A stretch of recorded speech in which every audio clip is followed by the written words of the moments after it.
Hello everyone, welcome back to stay with Yanika. আজকে আমি কিছু বাস্তব অভিজ্ঞতার কথা তোমাদের সাথে শেয়ার করব। আমার কিছুদিন আগে একটা খুব ক্লোজ পরিচিতের সঙ্গে দেখা হয়েছিল। তো তার সঙ্গে আমি বেশ কিছুক্ষণ দাঁড়িয়ে গল্প করলাম। ও তার সংসারের কিছু সমস্যার কথা আমার সাথে শেয়ার করছিল। অ্যাকচুয়ালি ওনার শ্বশুর শাশুড়িরা খুব একটা প্ল্যানিং করে হয়তো এগোয়নি তখন। তো এখন কিছু আর্থিক সমস্যার মধ্যে তাদেরকে পড়তে হয়েছে।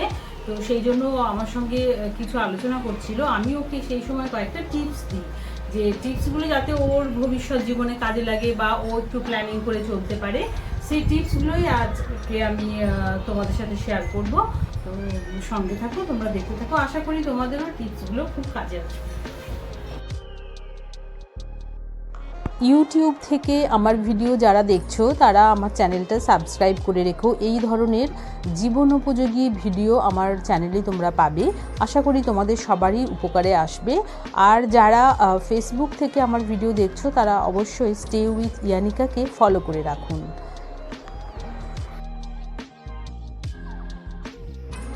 আগে আমি একটা হোমমেড সারফেস ক্লিনার বানিয়ে নিচ্ছি, যেটা তোমাদের সাথে শেয়ার করব।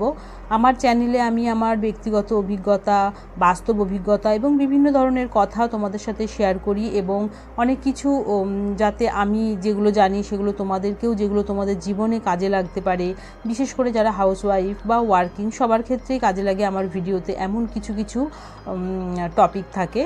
তো এখন আমি যে সারফেস ক্লিনারটা বানাচ্ছি সেটার মধ্যে আমি নিয়েছি 4 চামচের ছোটো চামচ, 4 চামচ নিলাম বেকিং সোডা, আর নিলাম 2 চামচ হচ্ছে ডিশওয়াশ লিকুইড নিলাম। নিয়ে তারপরে ওর মধ্যে বেশ কিছুটা জল মিশিয়ে নিলাম। নিয়ে ভালো করে খুব সুন্দর করে নাড়িয়ে নিলাম, ঝাঁকিয়ে নিলাম। পুরোটা ভালোভাবে মিশে গেল। তারপরে এটা দিয়ে আমি সারফেস ক্লিন করব স্প্রে করে করে। খুব সুন্দর ক্লিন হয়, তোমরা এটা বাড়িতে করে দেখতে পারো এবং হাতের কাছে এটা রাখতে পারো। প্রায়ই আমাদের করতেই হয় সারফেস ক্লিন। তো একটুখানি স্প্রে করে মুছে দিলে একদম ক্লিন হয়ে যায়। তাহলে এসো সাংসারিক খরচের ব্যাপারে আমি যেটা তোমাদেরকে বলছিলাম, তাকে আমি যে টিপসগুলো দিয়েছি সেই টিপসগুলো আমি তোমাদের সাথে এখন আলোচনা করছি। দূরদৃষ্টি বজায় রেখে অল্প বয়স থেকেই খরচ করা উচিত। খরচের মাত্রা ততটাই হবে যতটা আমার সাধ্যের মধ্যে। ঋণ করলেও সেই ঋণের বোঝা যেন কখনোই বিপদ সীমার উপর দিয়ে না যায়, সেদিকে খেয়াল রাখতে হবে। সেটা বিবেচনা করে তবেই ঋণ করতে হবে। চাকরির মেয়াদের মধ্যেই ঋণ শোধ হয়ে যাবে এই হিসেবেই ঋণ করতে হবে। ঋণ শোধের কিস্তি যাতে ক্রমশ কমতে থাকে সেদিকে কিন্তু খেয়াল রাখতে হবে। বয়সকালে অসুখ হবে তখন খরচের কথা ভাবা যাবে, এই নিয়মে ভাবনা চিন্তা কিন্তু করলে চলবে না। বিপদ যে কোনো মুহূর্তে আসতে পারে, সেটা ভেবে কাজ করতে হবে।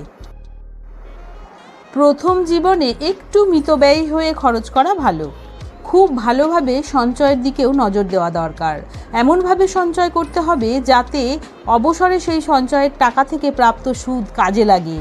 অল্প বয়সে চাকরির গোড়ার দিকে অনেক সংস্থা চড়া সুদের আশ্বাস দিয়ে টাকা লগ্নি করতে বলে, কিন্তু বিশ্বস্ত সংস্থা ছাড়া কারো কাছেই টাকা লগ্নি করা উচিত নয়।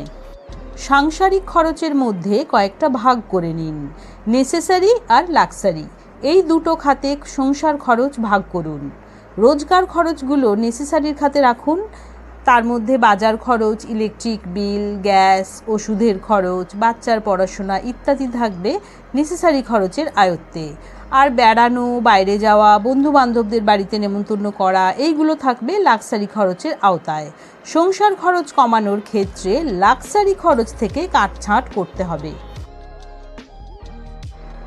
প্রথম বয়সে বেড়ানোর খরচ একটু কমাতে হবে। বন্ধু বান্ধব সবাই সমাগমের ক্ষেত্রে নিজের সাধ্যমতো খরচ করতে হবে। উপহার দেওয়া বাঙালি মধ্যবিত্তর জীবনে একটা বড় খরচ, সেটাকে আয়ত্তে রাখার চেষ্টা করতে হবে। ইলেকট্রিক বিলের ক্ষেত্রে সচেতনভাবে বৈদ্যুতিন জিনিসপত্র ব্যবহার করতে হবে। ঘরের পাখা, আলো, এসি সবই মেপে খরচ করতে হবে। সবচেয়ে জরুরি কথা হলো অযথা খরচ করবেন না, যেটা না হলেও চলে তা বাদ দিয়েই চলুন। এইভাবে হিসেব কষে চললে সংসার খরচ আয়ত্তে রাখা সম্ভব হবে।